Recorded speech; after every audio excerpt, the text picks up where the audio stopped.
These 5 secrets to managing your church's social media accounts will make your life easier, no matter what kind of ministry worker you are or what your experience level is. Let's do it. Now, the first secret might be the most obvious one, but I'm going to give it to you anyway because a lot of churches miss it.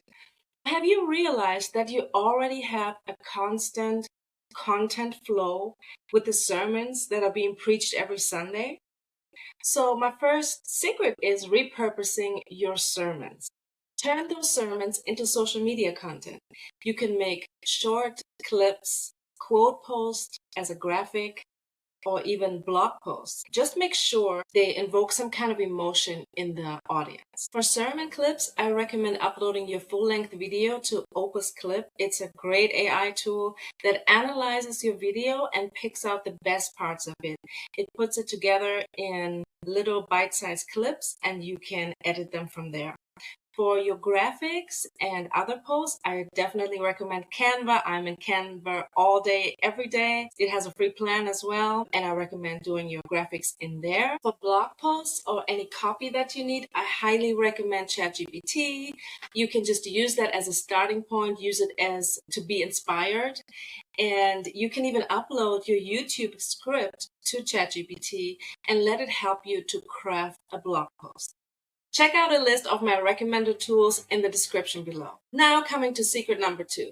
Create a content calendar. Please hear me.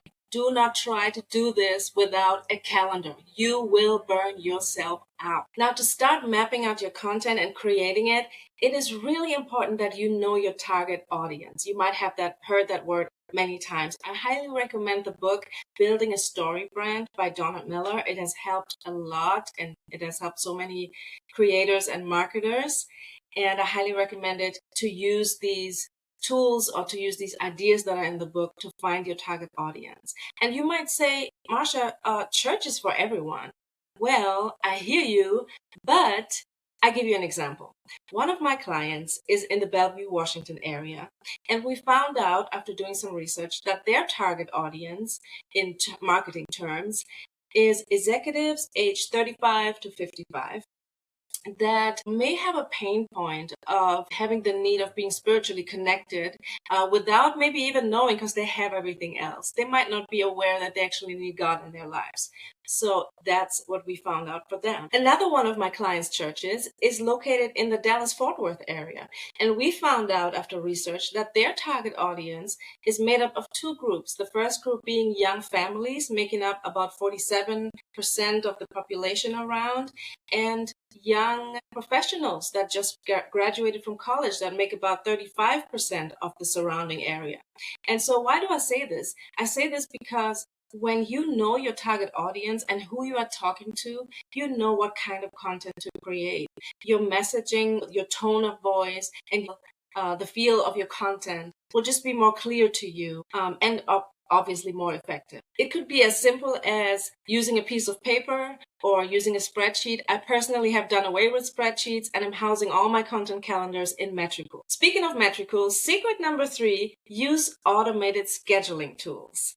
It is such a game changer and a time saver in social media management to use a software that allows you just to schedule your posts and push them out when you sleep. Tools like Metricool, Later, and Hootsuite can help you plan and schedule your content ahead of time, so you don't have to constantly scramble for ideas and content. So this way you can stay consistent. Again, consistency is the key, and it gives you more focus for the important things like your ministry.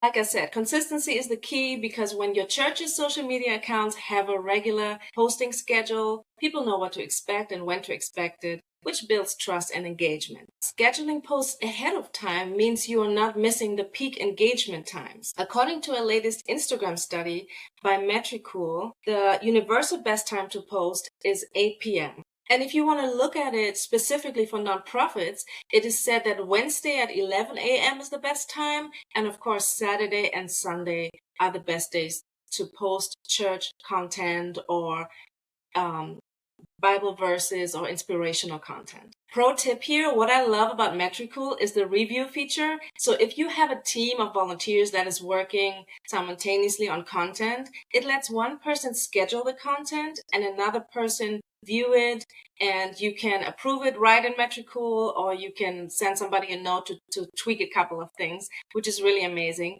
Metricool also offers a lot of great analytics. So this video is not sponsored, by the way. I wish it was. Hey, Metricool.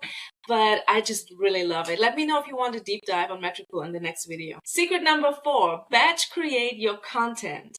Now, batch creation is such a time-saving hack for any ministry worker. It just means that you're basically setting aside a couple of hours to create all your content all at once, and you will be surprised how productive you will be when you are in content creation mode. Without any distractions, you will just get so much more done, trust me. When you create your content this way, it allows you to plan it and schedule it ahead of time for the week or even for the whole month, and that way it just eliminates a lot of stress and you can focus on ministry. Tip, look at the days and times that your audience is most active. You will see that in many scheduling tools. It will give you that information, and make sure you schedule your posts around those peak times. For churches, a lot of Sunday mornings are really good. It's a really good time for your key content. And trust me, batch creation will save your sanity and it will boost your engagement as well. Final secret number 5, create theme days. One of the easiest ways to take the guesswork out of your social media content is to create theme days. What do I mean by that? It is just to simplify your content. It's like having a built-in content guide that tells you, hey, Mondays, we have Motivation Monday, okay? So you post a quote or you post a Bible verse, and you know you're going to do that every Monday. Testimony Tuesday is really good too. Encourage members to share their personal testimonies. Let them send you DMs, let them send you emails, and they can keep coming. So you have content, okay? So you are not the one creating the content, but your congregation is doing it with you. Worship Wednesdays is what I did for one church. So you have a worship song that you love that you can post, or you have your worship team behind the scenes, like a little sneak peek of how they practice. That's really cool too.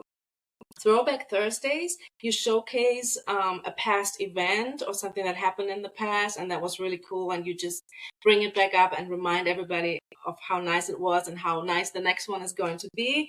You can do Friday prayer requests. Let people send you prayer requests if you don't have that set up on your website already. A lot of churches do. And pray for people. Pray openly. People are encouraged.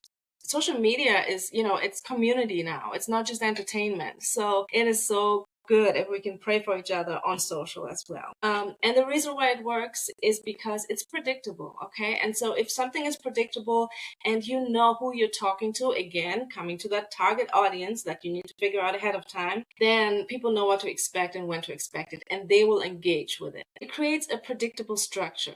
You know what to post, and your audience knows what to expect. They anticipate the post and to interact with it. So it will boost your engagement and your community building as well. There you have it, your 5 secrets to easy social media management for your church. I hope these were helpful. Say hi in the comments or send me your video requests. Stay blessed, and I will see you in my next one.